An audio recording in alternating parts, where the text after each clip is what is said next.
MEBL says, not a question, just to say that most women fully support men's health, especially mental health, being given due attention, which I think is objectively just true. Yeah. And she says, I appreciated Laurence's apology. It felt sincere and thoughtful. What a shit show this all is. Yeah, I think that's the truth. It is a shit show, and that's very, very sad. And I do feel, actually, I do feel really sad that I've put GB News in this position where they're now sort of desperately cancelling everybody.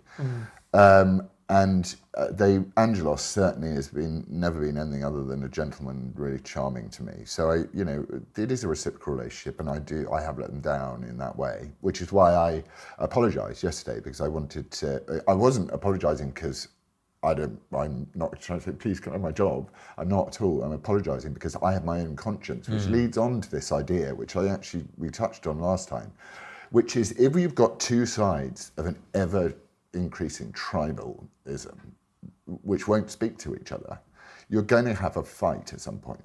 And this is the skirmishes that's going on at the moment. We'll cancel them, get rid of them. But it will become physical one day.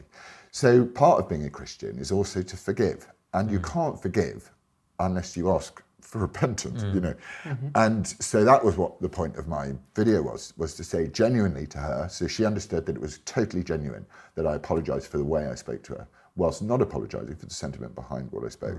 And I believe that the world, if we lived in a more forgiving world, then where forgiveness was upheld as a real value, was sexy, was cool, rather than cancelling it, which is cool. Well, this is why we wanted to have you on and have this discussion, actually. And in terms of the tribes fighting, it's what we are trying to do here, which is what we've always tried to do. And that's why, we had Aaron Bastani on recently and Mark Steele, and I did a debate on the Moral Maze with Ash Sarkar. She will come on when she's got a book out. We want to bring people together and have really good, healthy conversations.